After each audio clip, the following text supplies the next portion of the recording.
Hello everybody, welcome or welcome back to my channel. It's your girl Whitney, and today, as you saw in the title, this is a long overdue, long waited, whatever the thing is.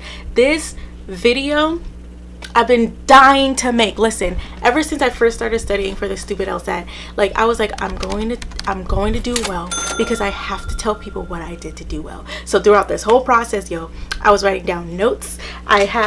You think I'm playing? I was writing down notes. I was like, this is what I did. I have to keep track of what I did because I know that I am going to improve in some way, shape, or form. Now, if you guys remember, I did make a video about my affirmations and the score that I was going for, right? But first, let's rewind for a second. If you guys remember, right, my initial score on the Lsat, when I took it 2 times, I made the same score and I made a 140. Everything that I'm about to tell you in this video is going to teach you how you can improve on your Lsat score, how you can improve on your score in general, and how you could potentially 1000% score 10 points higher than your original score. And why am I saying that?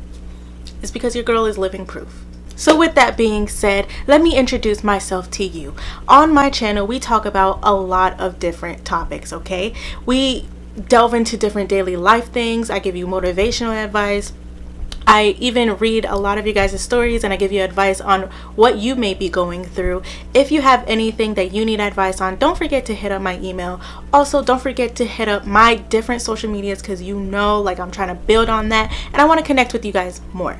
So as we're continuing forward, I like to talk about my career, and in my career I am trying to become an attorney.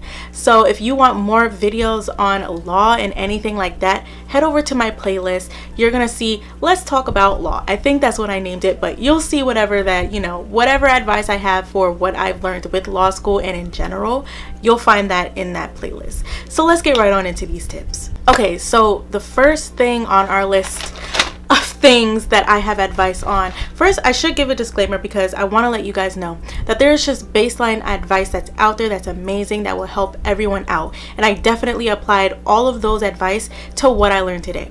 What I learned, throughout my journey. And I don't want to say that, I came up with this 1000%. I'm just letting you guys know what worked for me and what has worked for a lot of people out there, right? Because a lot of the advice that has helped me out today is a combination of all the advice that's out there. So I broke up these tips to say, basically this is what I started out with and this is what I found to work for me. This is what I did. Disclaimer, I took the Lsat 3 times. I made the 140. I think I said that already. I made a 140 twice and then I bumped up my score over 10 points on the last time. I took the Lsat Flex October 3rd, 2020. And so now I'm coming to you guys today to tell you what I did. So the number one thing that I want to mention is to know your starting line, right? You can't start studying for this thing unless you know where you stand.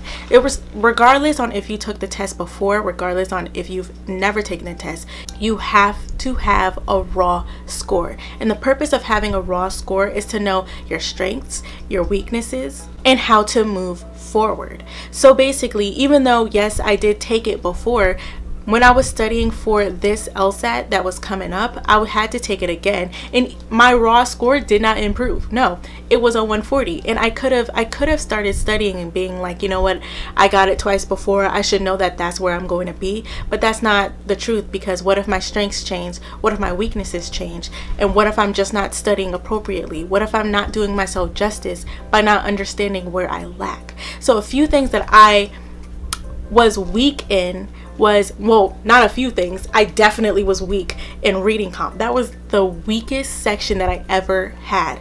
Listen, I'm talking about 6 out of 27 questions I got correct. Now that is something.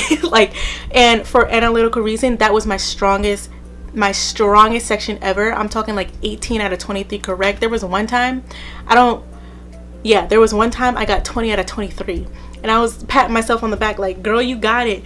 But because I didn't do well in reading comp, I still made a terrible score. And I'm gonna show you guys, towards the end of the video, the list of the scores that I was making throughout all of my practice exams, because I really wrote it down. Here it is. I wrote it down like crazy. And I'm gonna show you a more in-depth video on everything else. And I took notes like crazy. Anyways, let's get into it. So number one, know your starting line, because you are not going to do yourself justice if you are not aware of where you begin. Number two, study the contents of the test. I say if you're not aware of the LSAT, you have to understand what you're studying. You have to know the test parameters, where you're going to be taking it, if it's going to change possibly. But that's not even something that you should worry about right now. What you should worry about is, what is analytical reasoning? What is logical reasoning? What is reading comp? This is different than the ACT. This is different than the GRE, okay? It's a completely different test. And one thing that I want to say is that this test is completely different than any other test, because it doesn't test your intelligence. It tests your mental discipline. How can you keep going forward? It is a pattern recognition test, and that for me helped me out a lot, because I was trying to be like the smartest one. I was like, yo, I gotta know this, and I had to be careful with the notes that I was taking, because even though I was taking notes on how to tackle different logic reasoning questions, I had to say, okay, Whitney, this isn't something that you study. This is something that you have to put into practice, right? This is something that you have to say, okay, I recognize this question type. Now, how am I going to tackle this question type? And that's what the LSAT tests. So studying the contents of the test not only prepares you for the sections of the test, it prepares you for learning how to review, and it also prepares you on what to expect. Third, strategize. So for me, I was very into strategizing for this test, right? My schedule was something serious, okay? Strategizing is basically, at this point, you understand where you fall. You know your strengths and you know your weaknesses, but here you're gonna figure out what sort of question types have you fallen, you know, victim to, I guess we can say. So you're gonna start planning. You're gonna figure out where you need to focus. You're gonna start building a schedule that works around your everyday life and your everyday schedule, because studying for this mug is something serious, and also strategizing helps you understand what to do when you get there. Right? And I'm saying what to do when you get to different question types.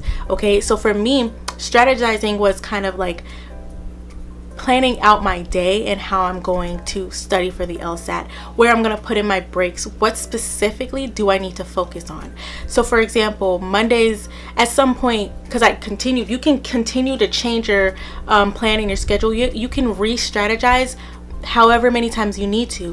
Why? Because as you're going to continue studying, you're going to improve, and sometimes you're going to fall back. Your score is going to fluctuate with the practice test that you're going to be taking, right? And so within strategizing, you need to figure out, when are you going to take your practice test? How many times a week are you going to take your practice test? When are you going to have time to review? And how are you going to review as well? So even though it may seem like, wow, let me just, you know, when am I actually going to be doing the studying? Strategizing is the studying. Strategizing is literally your plan for your day. So you can strategize, you know, you can make your plan for studying the LSAT daily, or you can make it weekly.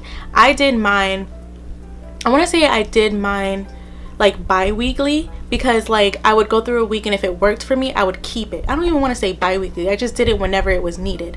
But if there was a week where I just was so weak in my studying, I was like, something needs to change. And so I may cut down some hours and then replace those hours, like take those hours that I needed and put them on my rest day, because maybe I'm just not feeling it. And if you're not feeling studying, I don't recommend forcing yourself to study. There's a difference between staying disciplined and then just, you know, being horrible to your mental health. You have to pay attention to your mental health, because this is a test to test your mental discipline, right? So with all of this, you have to stay disciplined, but you shouldn't take a hindrance to your mental health, which leads to my next tip.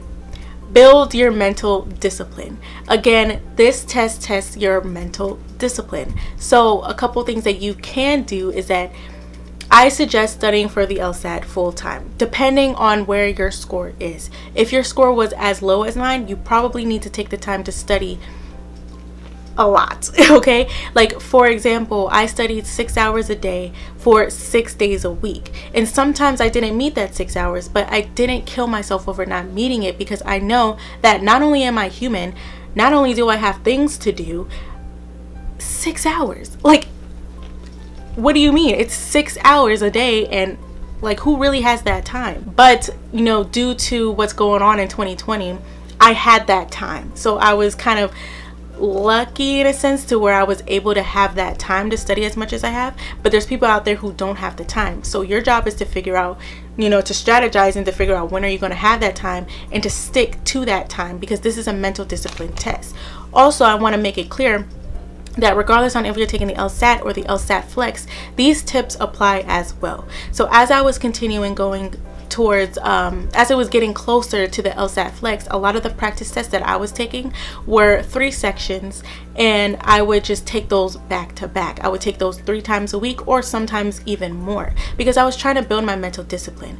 Not only that, but I was taking time sections. I was taking time sections in my week sections. Like reading comp, I did that over and over and over again. Khan Academy helped me out with drilling questions over and over and over again. And my second week was logic reasoning. I was a superstar at the logic games, but I also found out that because I was focusing so much on my weaknesses, I negated my strength, and that was starting to go down as well. And so that could take a real toll on your mental health, because you're thinking like, now I really gotta focus on all 3 of these sections.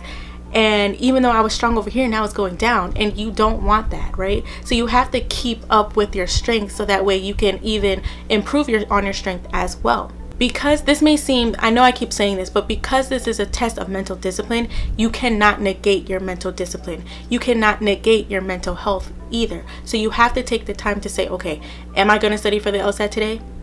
I can't. I need a break. Even if it's more than 1 time a week, even if it's more than 3 times a week, even if it's like more, like say you're studying for the day and you want to take continuous breaks.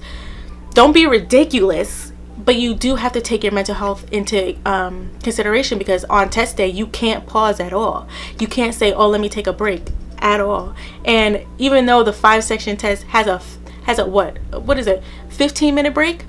15 minutes? Are you kidding me? No, that's not anything compared to like taking the whole full sections.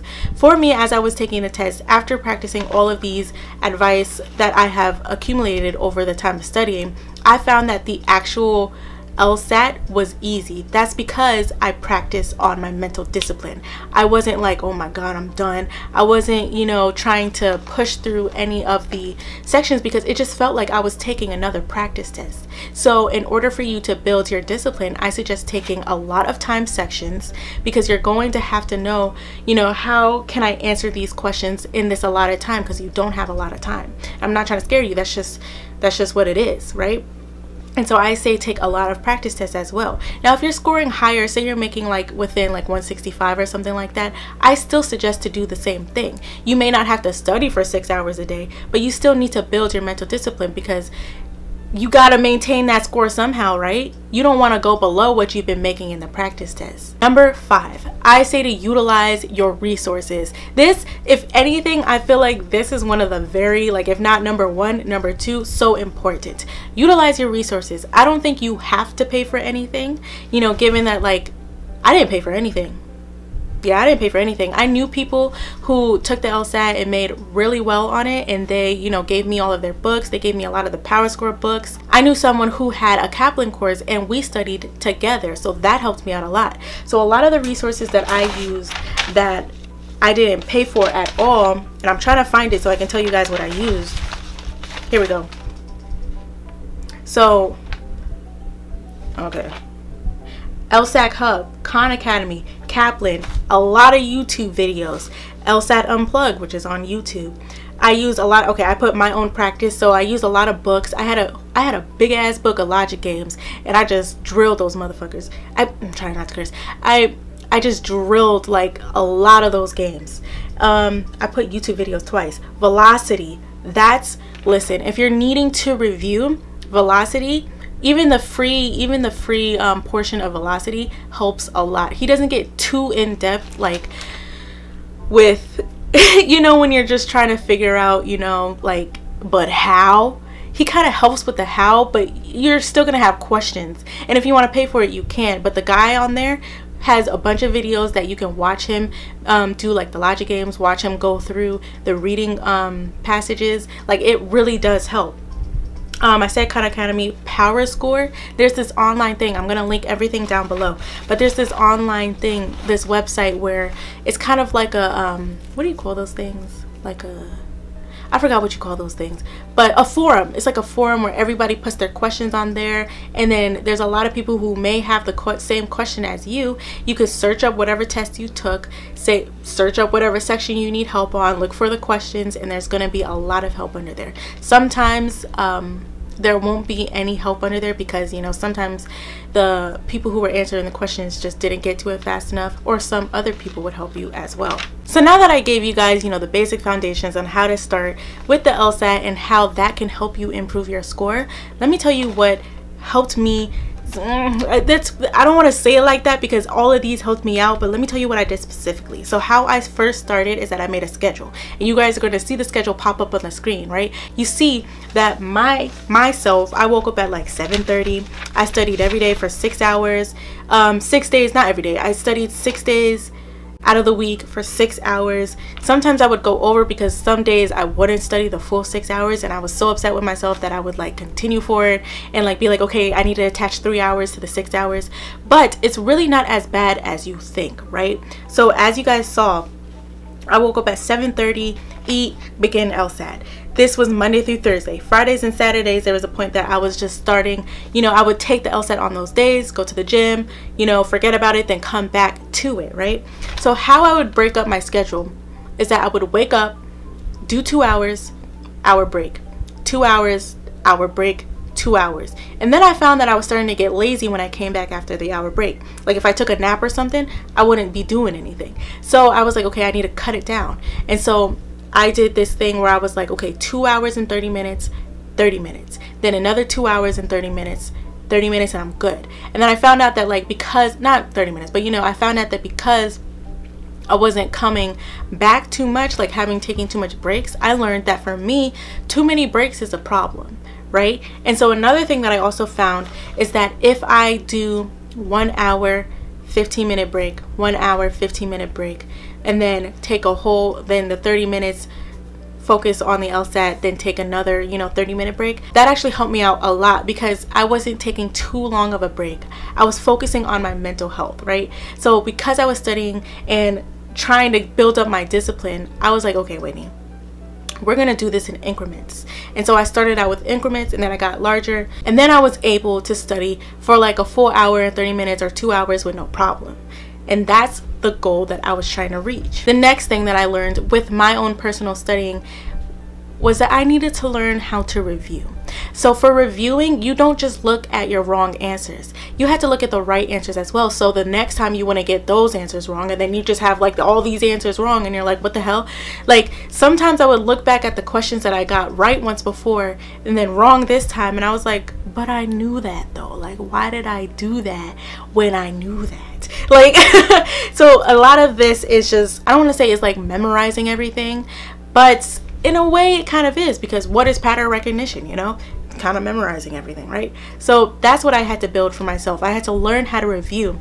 And the way that I got my resources on learning how to review was Power Score, Velocity, and YouTube videos. How do you review for the LSAT? Well, for one, I took a lot of notes on the different questions. So I split up, let's go with logical reasoning, right? So a lot of the different question types, I had to figure out, how do I tackle these question types?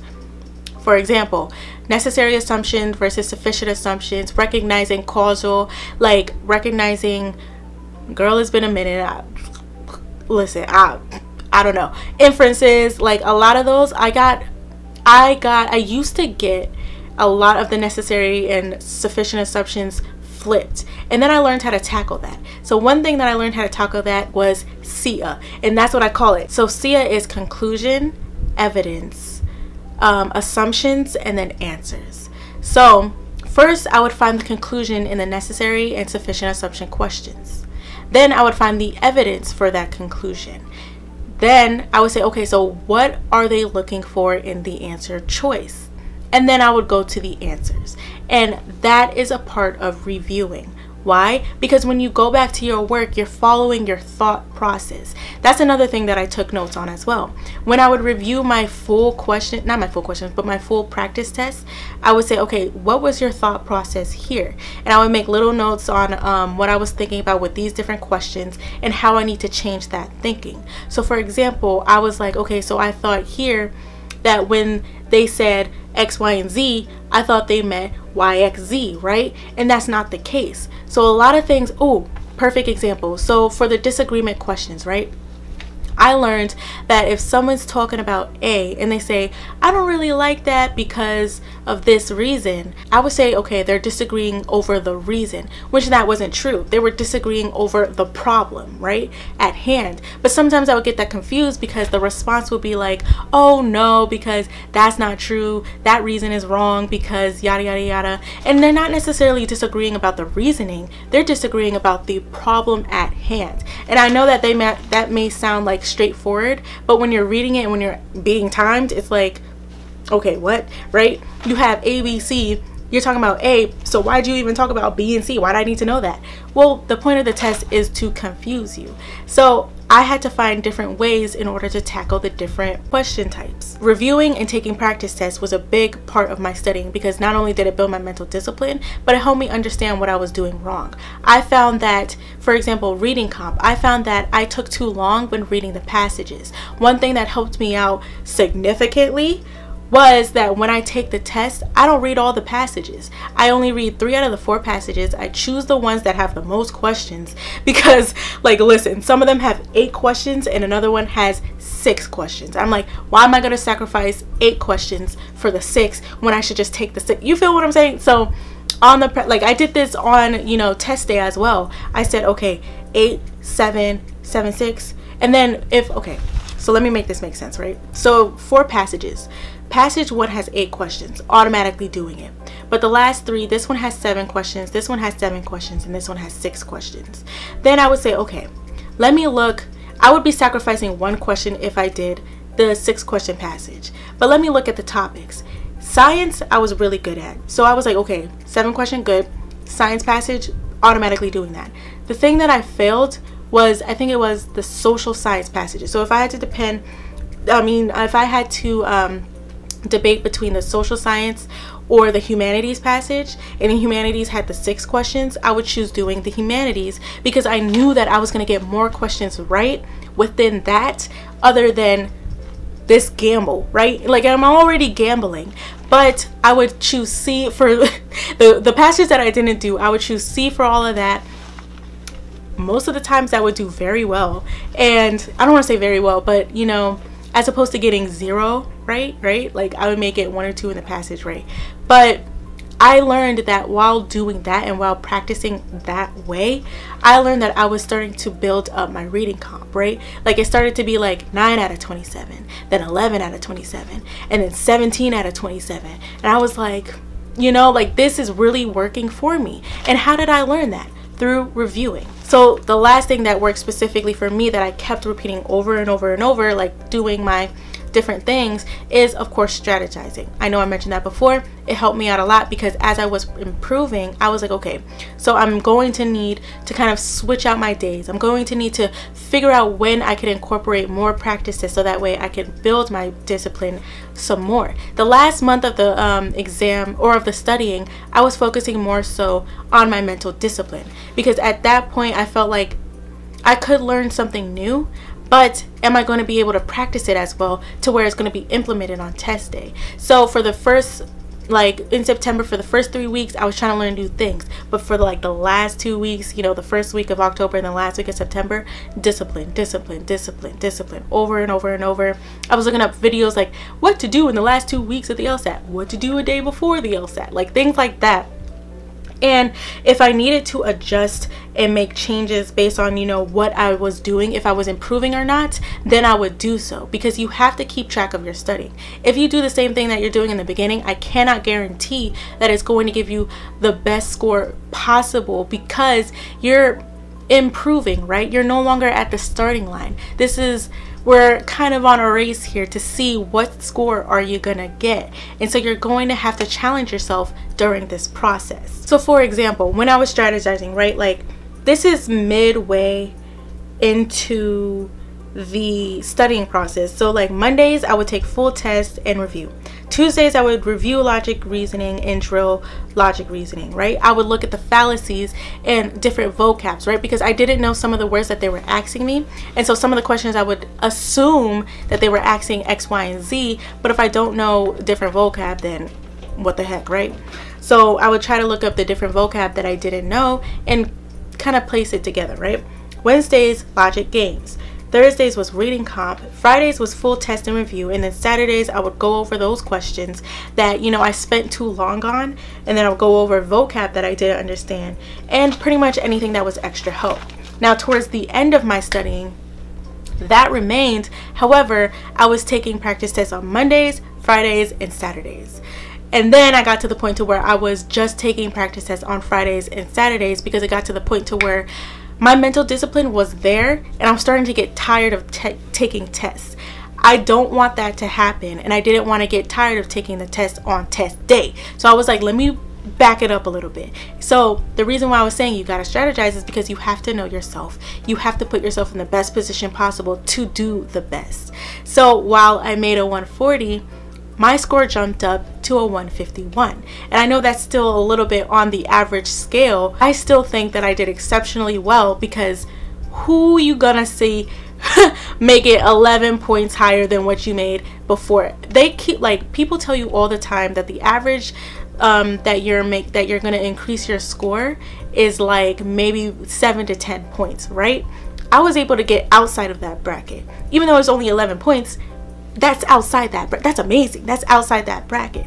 And also they tell you if you continue taking the Lsat over and over, sometimes you're going to make the same score over and over, or you're going to go down because there's something that you're missing. So hopefully these tips helped you out in any way possible. Hopefully it helped you find something that was missing. If you want more in-depth advice at like the sections on what I did specifically for the sections, leave it down in the comments below and I would definitely help you guys out. No problem. Let me give you something right now that I did. For analytical reasoning, I created different worlds, right? That's something that was talked to me about when I had a tutor. So for the second time that I was taking this test, I had a tutor. This time I didn't have a tutor. All it was self-studying. I didn't pay for nothing, and I don't want to act like, you know, that you can get it through without paying for anything, because I think you can, but I was lucky to have people who paid for stuff and just gave it to me, right? Like for the textbooks that I had, like the textbooks with a lot of practice tests,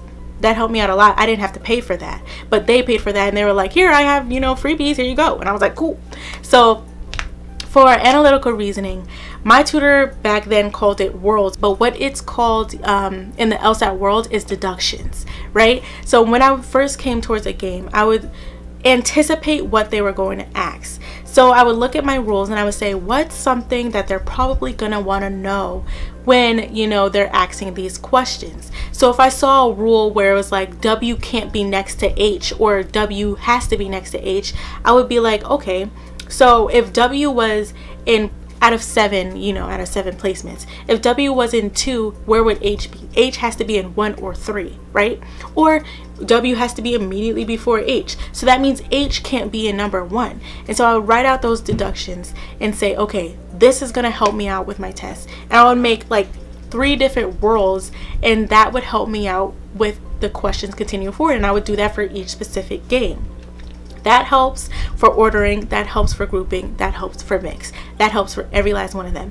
And I want to be honest, it's going to take the bulk of your time on that specific game, but I'm telling you, don't worry, because once you do your deductions, you're going to fly through those questions with nobody's business. You're going to go through it with no problem, and you're going to think that you're wasting too much time, but if you read the questions correctly, it's going to be no problem. You're going to, less than a minute, you're going to go through all 6 of those questions like nobody's business. I'm talking about for that specific game, you know, like, and I think that you're going to do it with no problem. For logic reasoning, oh, I gave you guys a tip for logic reasoning. See ya. For reading comp, I had to highlight everywhere, or I don't want to say I had to, but the thing that worked for me specifically was that I highlighted everywhere there was a conjunction or something where like the tone switched, or where the author automatically was like, I don't agree with X, Y, and Z. So for the first paragraph, I didn't highlight anything. I was like, okay, so this is the introduction to what's going to be talked about later. Another thing that helped me out, what that I got from Kaplan, was pair, right? Pause, evaluate, anticipate, review. Yes. And so with pair, after each paragraph, this is going to be like not going to take long at all. With pair specifically, after each paragraph, you're going to say, okay, what are they talking about? Because there's a lot of fluff in those reading comp passages, and you want to stay focused on what the author likes, what they don't like, what is the point of view, and what the hell are you talking about? Because I have no idea. What's the main point? What is the purpose? And those questions will always be asked. Always. What's the main point? What's the purpose? And that works as well for the passage A and passage B questions as well. So I did pair for that, and I highlighted where I saw I don't agree with. I put don't. I only highlighted don't. So with that being said, I hope that everything I talked about today helped you out in any which way possible. I know that this is a long video, but these are great tips that I'm happy to have come across, and I'm glad to share it with you guys today. If you have any questions, leave it down in the comments below. Don't forget to hit up my email if you need any advice with anything. Let's talk about it. We can talk about anything. It doesn't have to be specifically about law, LSAT, etc. Listen, I'm waiting on my schools. I'm so excited. I'm just so excited to figure out what I'm gonna get accepted into. So thank you guys for joining me today, and I want to put a blessing over your life that you're gonna do well on the LSAT. Don't stress out too much, and we're gonna get into law school. This is just hard now. You think we're gonna be worrying about the stupid LSAT when we're in law school? Hell no. Let's get over this hurdle together. This is not the worst thing that we're going to have to deal with in our lives. So thank you guys for joining me today, and I hope to see you next time.